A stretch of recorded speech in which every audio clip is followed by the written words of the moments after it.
Hi, in this OpenTok screencast, I'm going to show you how to use our OpenTok PhoneGap plugin to build iOS applications. To start, go to github.com/opentalk. That's our company's GitHub repository. Go ahead and click on the PhoneGap plugin, and you'll see a list of instructions. The first thing we have to do is to create a PhoneGap application. So before we do that, I'm going to make a directory called demo in my home folder. And then I'm going to go to my PhoneGap's bin directory. And from there, I can execute the create command to create my PhoneGap application. If this isn't familiar to you, please go to the PhoneGap website and check out the Getting Started tutorials. So I'm going to create an application called My App in my demo folder. And when I go into the demo folder directory, I'd be able to see my app project. So that's it for step one. The next step is we have to add the OpenTok SDK into our project. So let's clone the Hello World sample project into our demo folder. And when it's done, let's open up the OpenTok Hello World application in Xcode.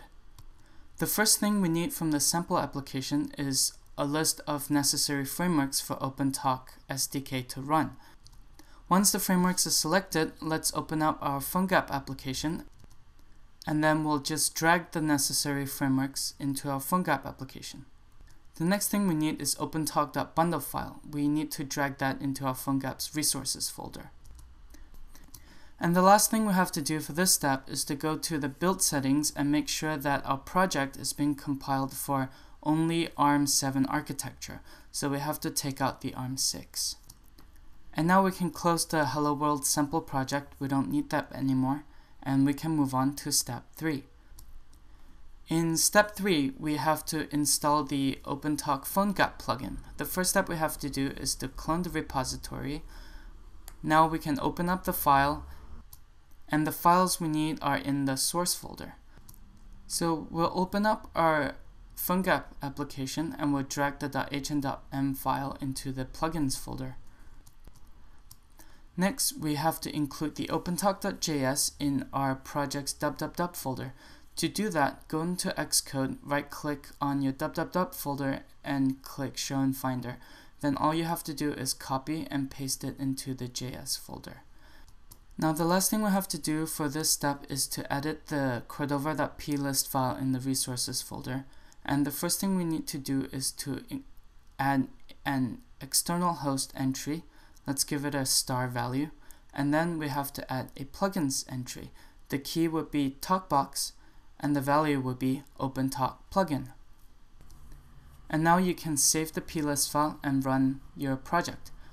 But before you run your project though, make sure that the build target is selected to your application and your device.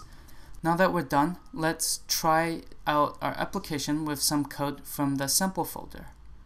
In the sample folder, the first thing we need to do is to fill out the API key session ID and token in our sample files. And then we'll replace our project files with the sample code.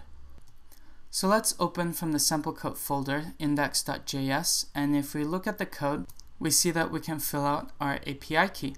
Session IDs and tokens are generated by the server, but for this demo, we can just use the token generator. So let's go to our browser, go to the site to generate tokens and fill in our API key and secret. And then all we have to do is click on create session. There's advanced options too, but let's not worry about that for now. Once we get that session, we can generate a token for that session. So click on generate token and we'll copy that and paste it into our file. We'll save this file, and then now we have to copy these modified sample code files into our project so we can run it and see what happens. So we'll copy index.js into our www.js folder, replace the ones we have right now, and next we'll copy index.html into our www folder to replace what we currently have. And now we can build and go and just let the app run. If everything went successfully, your iOS device should be publishing video into the session.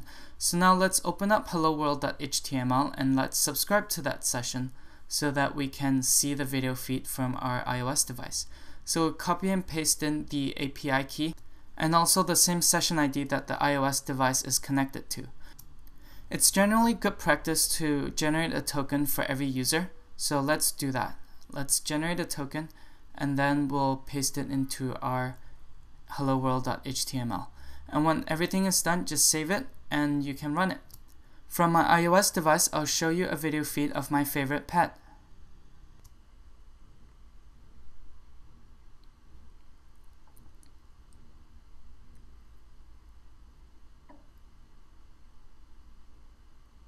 Thanks for watching. If you have any questions, email support@talkbox.com.